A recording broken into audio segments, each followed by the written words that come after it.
कुंभ रास 1 नोव्हेंबर संकष्टी चतुर्थी रात्री मोठा खुलासा होणार. मित्रांनो, श्री स्वामी समर्थ. श्री स्वामी समर्थ.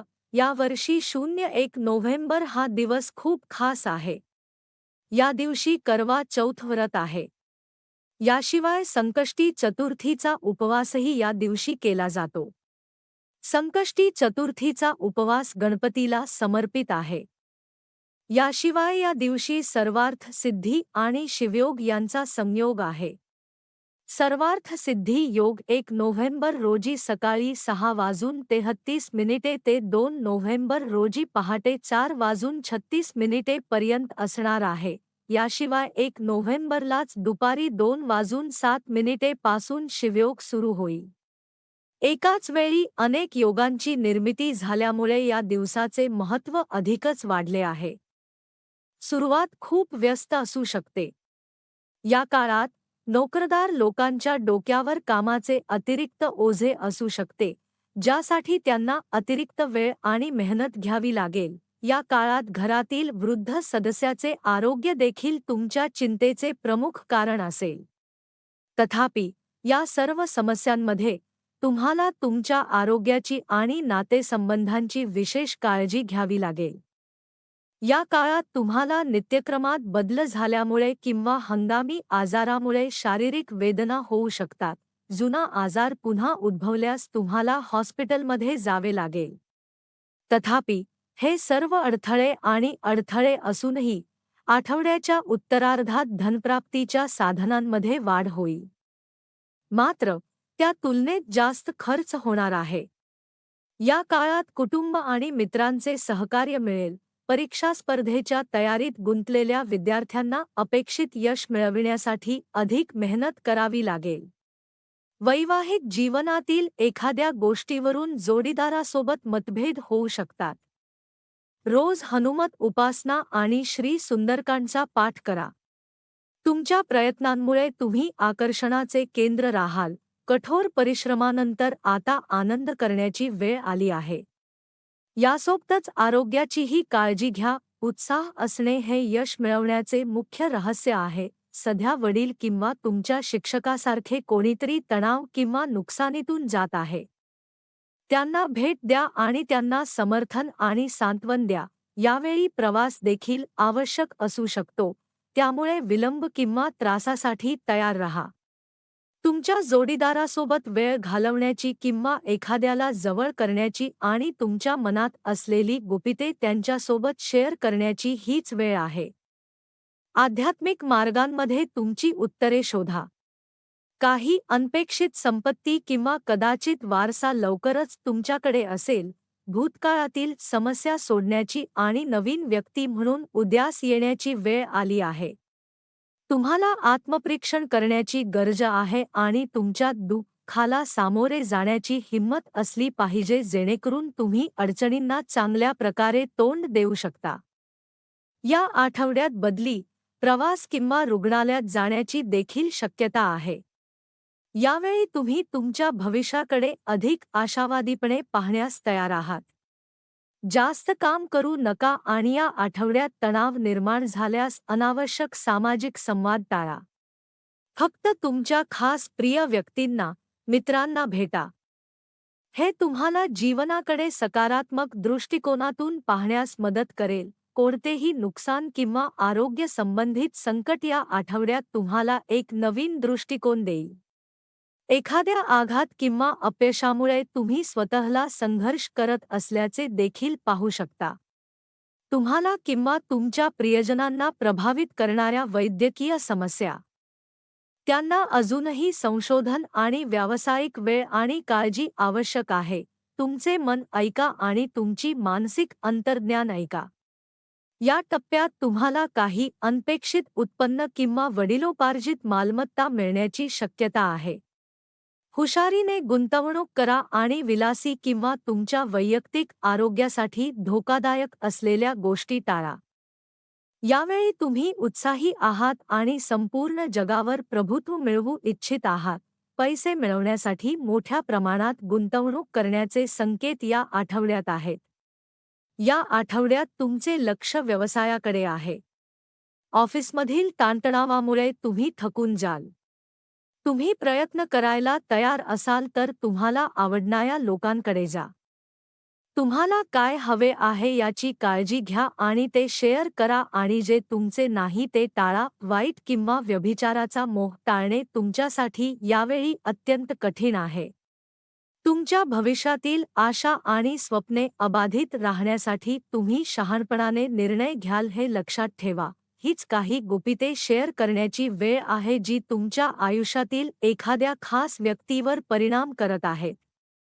तुमच्या भूतकाळाबद्दल, विशेषतः तुमच्या चुका आणि अपमानाबद्दल स्पष्ट व्हा.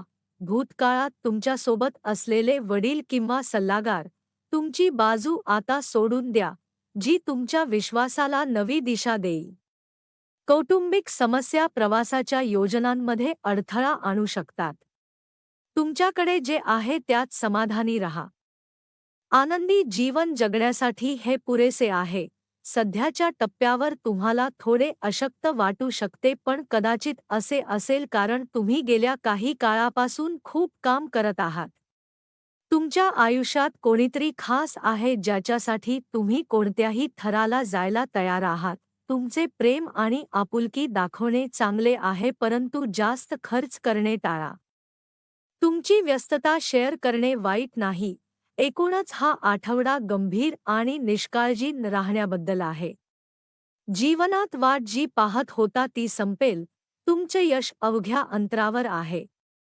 त्यामुळे तुम्ही हे प्रयत्न थांबवू नका. जशी कोणत्याही भाजीची चव चविष्ट बनते, त्याचप्रमाणे कधीकधी थोडेसे दुःख देखील आपल्या जीवनात सकारात्मकता आणण्यासाठी खूप महत्त्वाची भूमिका बजावते.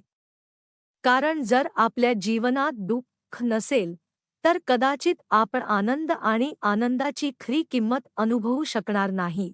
म्हणून या आठवड्यात शनिदेव तुम्हाला शिकवतील की जेव्हा दुःख येते तेव्हा स्वतःला शक्य तितके निरोगी ठेवण्याचा प्रयत्न करा. स्वतःला शांत ठेवणे. या आठवड्यात तुम्हाला दारू सिगारेट सारख्या गोष्टींवर पैसे खर्च करणे टाळावे लागेल. अन्यथा असे केल्याने तुमचे आरोग्य तर बिघडतेच, पण त्यामुळे तुमची आर्थिक स्थितीही बिघडलेली दिसते. दुसरीकडे दुसऱ्या घरात प्रतिगामी बृहस्पती असल्यामुळे या आठवड्यात तुम्हाला कुटुंबातील भावंडांची साथ मिळणार नाही. हा आठवडा तुमच्यासाठी थोडा चांगला जाईल कारण या राशीच्या अनेक लोकांना अनेक शुभ संधी मिळतील. परदेश दौऱ्यावर जा ज्याद्वारे तुम्ही काहीतरी नवीन शिकत असताना तुमच्या विकासासाठी अनेक योग्य स्रोत स्थापित करू शकाल.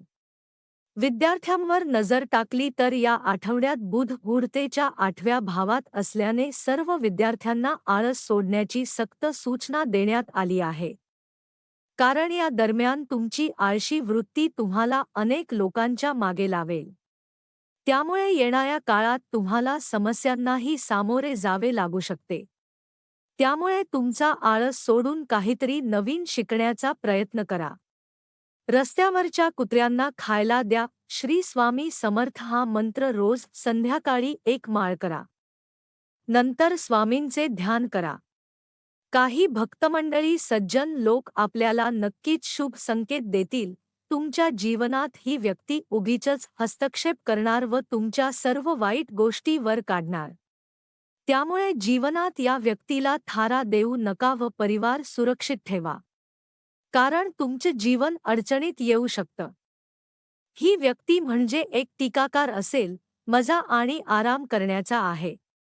तुमचा प्रिय व्यक्ती तुमच्या रोमंटिक आणि मुत्सद्दी स्वभावाबद्दल वेडा आहे. जेव्हा तुम्ही शोनाशी असलेल्या भावनिक नातेसंबंधाचे मनापासून स्वागत करता तेव्हा हे रोमंटिक क्षण आणखी मनोरंजक होतील. घरगुती बाबी आज तुमच्या अग्रक्रमाच्या यादीत शीर्षस्थानी आहेत. आता तुम्हाला तुमच्या प्रेम जीवनाचा पाया आणखी मजबूत करायला आवडेल. तुमच्या भविष्याचाही विचार करण्यासाठी थोडा वेळ काढा. लक्षात ठेवा की आपल्या दुःखाचा बराचसा भाग आपल्या स्वभावावर अवलंबून असतो, आपल्या परिस्थितीवर नाही. कोणत्याही दलाल किंवा दलालांच्या बोलण्याला बळी पडता मनाचा वापर करण्याची हीच वेळ आहे. तुमचे सहकारी तुमच्या कृतीवर टीका करू शकतात, पण काळजी करू नका. तुमच्या स्वतःच्या मनोरंजनासाठी किंवा विश्रांतीसाठी थोडा मोकळा वेळ काढा, जेणेकरून तुम्हाला जीवनाचा आनंद घेता येईल. तुमच्या कामाच्या ठिकाणी तुम्ही निर्माण केलेली ओळख तुमच्यासाठी चांगले भविष्य सुनिश्चित करते. तुमचे कौशल्य तुम्हाला तुमच्या कामाच्या ठिकाणी एक अद्वितीय स्थान आणि प्रतिष्ठा देईल. प्रगती, कर्तृत्व आणि ऐशोआराम अनुभवू शकाल. संधींचा सदुपयोग करण्यासाठी आणि आपल्या महत्त्वाकांक्षा पूर्ण करण्यासाठी ही चांगली वेळ आहे. मित्र किंवा सहकार्याचे स्वार्थी वागणे तुमची मानसिक शांती नष्ट करू शकते. आज तुमच्याकडे पुरेसा पैसाही असेल आणि त्यासोबतच तुम्हाला मानसिक शांतीही मिळेल. विवाहासाठी चांगला काळ आहे. आज प्रेमाच्या बाबतीत सामाजिक बंधने तोडणे टाळा. प्रलंबित प्रकल्प पूर्णत्वाकडे जातील. आज घरातील लोकांशी बोलत असताना तुमच्या तोंडून अशी गोष्ट निघू शकते, ज्यामुळे घरातील लोकांचा राग येऊ शकतो. यानंतर तुम्ही घरातील लोकांचे मन वळवण्यात बराच वेळ घालवू शकता.